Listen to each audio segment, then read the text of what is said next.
After Harold finished, tears of humiliation welled up in his eyes, but he didn't dare to step out of line right then. He knew his grandma must be incredibly disappointed in him. At this point, he couldn't risk saying anything else to make her angrier. Mrs. Wilson saw that Harold had admitted his mistake, and she felt a bit of relief. She didn't want her grandson kneeling to Charlie, but the thing was, that terrible oath was tied to her own life. She was a devout Christian, and if Harold didn't follow through, she was afraid she'd have trouble sleeping and eating, terrified of some kind of divine punishment. So she looked at Harold and said lightly, "Harold, let these 3 bows be a little lesson for you. Don't go around making bets you can't be sure you'll win. And if you do bet, don't drag your family into it." Harold said, his face grim, "I know, Grandma. It won't happen again." As he spoke, his eyes shot a venomous glare at Charlie. He was thinking about what a piece of trash Charlie was for forcing him to kneel, making him lose face. He vowed to himself that he would kill him for it, sooner or later. Then, Mrs. Wilson spoke up. "It's wonderful that we won this contract today. Everyone needs to get to work immediately. We have to use this opportunity to build a strong relationship with the Emgrand group." Charlie chimed in from the side. "Grandma, since Claire was the one who secured the deal, shouldn't the position of company director go to her?"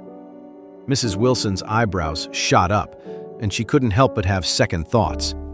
She had said that whoever got the contract could be the director. However, the thought of Clare, whom she had never liked, and her good-for-nothing, irritating husband made her change her tune. If she promoted Clare, and Clare was no longer under her thumb, what would happen?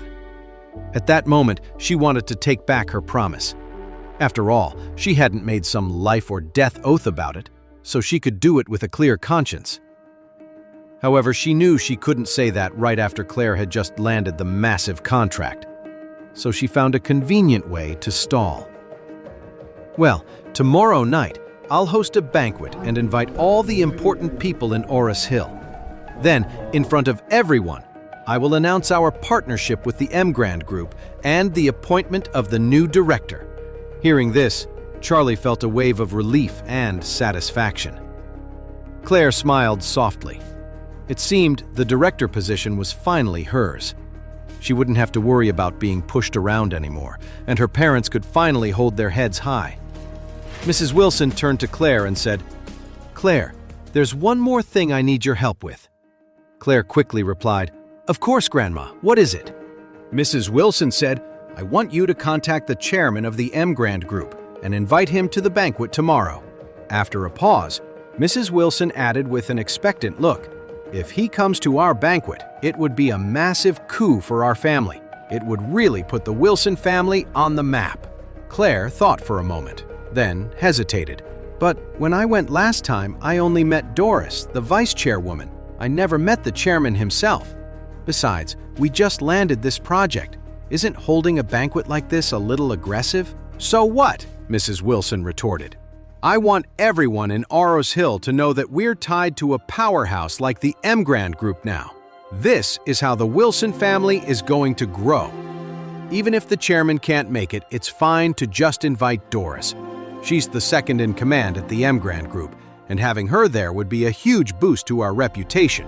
At this point, Mrs. Wilson was practically giddy. The thought that the powerful families who once wouldn't give them the time of day might one day have to come to them for favors filled her with a rush of excitement. The Wilson family, under her leadership, was going to be more magnificent than ever. Clare considered this for a moment before replying hesitantly, "I understand. I'll try." "This isn't about trying. You must get an invitation accepted." Clare nodded meekly, then quietly turned to Charlie. "What am I going to do? What if the chairman doesn't come? What if Doris doesn't want to come either?" Charlie laughed and said, "Just try it. You have Doris's number, right? Who knows? Maybe she'll say yes the moment you call." He thought about the upcoming banquet. It was a chance to show off the Wilson family's new status, but more importantly, Clare would be announced as the new director. His wife was getting a promotion, and he was proud to be her husband. Clare, of course, had no idea her husband was the very chairman they were talking about. She sighed, conflicted. "He's the chairman of the Emgrand Group," she said, "and they say he's the heir to the East Cliff Wade family. Why would someone like that ever come to our little banquet?" Charlie smiled and said, "You never know. Maybe he's just a regular guy who likes to stay home with his wife, cooking and doing the laundry." Clare shot him an annoyed look. "You think everyone is just like you?" Charlie nodded. "Yeah, it's very likely the head of the Emgrand Group is exactly like me." Clare scoffed and muttered under her breath. "Get real. How could that even be possible?" Knowing Charlie was just joking, Clare paid him no mind. She stepped aside and dialed Doris's number. The call connected quickly.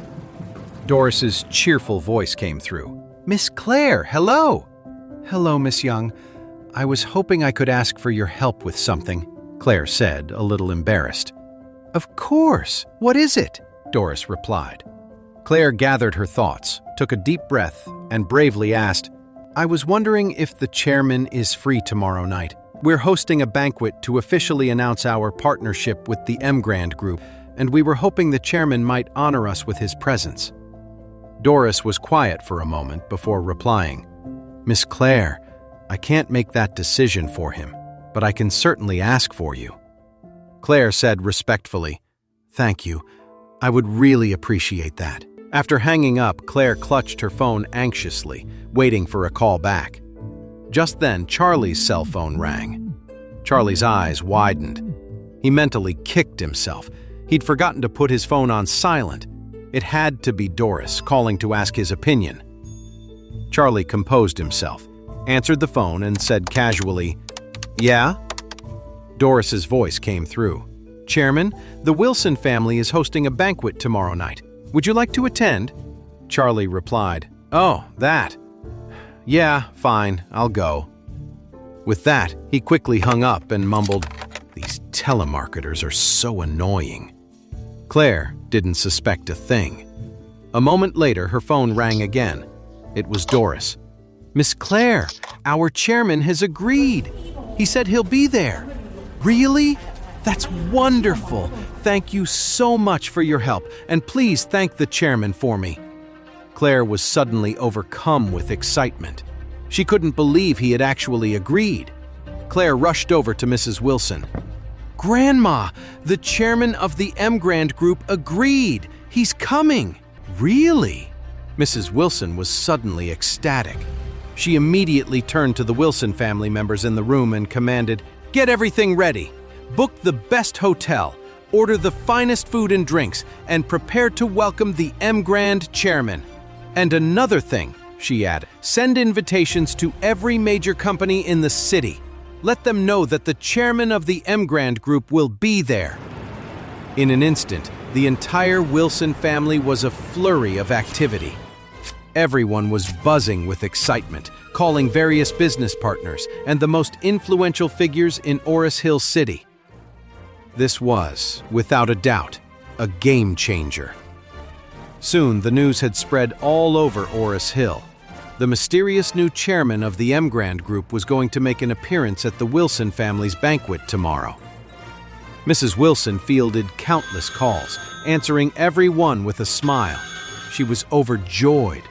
After tomorrow's banquet, the Wilson family would be the most talked-about family in Oris Hill City. Thinking about it made her smile with excitement. "All right, that's enough for today. Start preparing for the banquet. This meeting is adjourned." After the meeting ended, Mrs. Wilson went back to her office. Harold, rolling his eyes, followed right behind her. "Grandma, are you really going to make Clare the director?" Harold asked bluntly as soon as they were alone. Mrs. Wilson's brow furrowed. She said coldly, "I already promised Clare. Why shouldn't I give her the position?" Harold pushed back. "Grandma, you can't let her be the director." "And why not?" Mrs. Wilson retorted. "She landed us a huge contract. She's the hero of this company, and she's earned it," Harold said quickly. "The only reason Clare got the Emgrand contract is because Wendell from the Jones family was helping her. I heard he went to her house yesterday, and then, surprise, surprise, the M. Grand Group signs with us today. What a coincidence! I'm telling you, it's because she slept with him." Mrs. Wilson's expression darkened. "Is what you're saying true?" Harold insisted. "Of course it's true. Wendell definitely went to see Claire last night. You can ask around and find out for yourself." Then Harold added, "Grandma, she's a married woman. If word gets out about her and Wendell, people will say the Wilson family only got the M. Grand Group contract because of that. What would that do to our family's reputation? To your reputation?" Mrs. Wilson frowned. Deep down, she already believed most of it. She knew Wendell had a thing for Claire. On her birthday, he'd given her a lucky charm he claimed was worth $3 or $4 million. That would certainly explain how Claire managed to land a $60 million contract. Harold pressed on. "If you make a shameless woman like that the director, our reputation will be destroyed.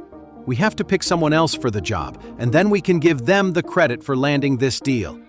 It should be a man. That's the best way to avoid any more rumors." Mrs. Wilson nodded slowly. She was almost completely convinced. Looked at this way, she really did have to pick another director to put an end to the rumors.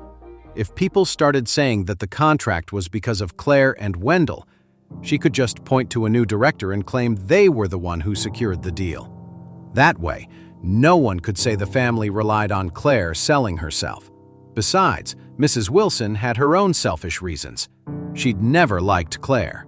She had always favored the men in the family over the women, and she didn't want to see Claire gain any more power or influence. She had to keep Claire in her place to make sure the Wilson family's assets wouldn't fall into the hands of an outsider. Thinking of this, she made up her mind. So she looked at Harold and said coldly, "Harold, from now on you'll listen to me. You'll do what I ask you to do, and you won't do anything I forbid. Do you understand?" Harold immediately answered with devotion, "Grandma, don't worry. From now on, what you say goes. I'll do anything you tell me to." "Good."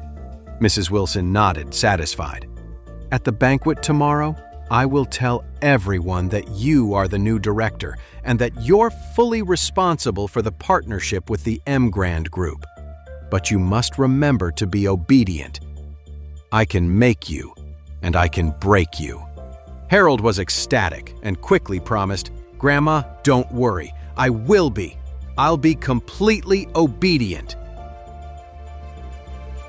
To know more, listen to the audio series Heir in Hiding, only on the Pocket FM app.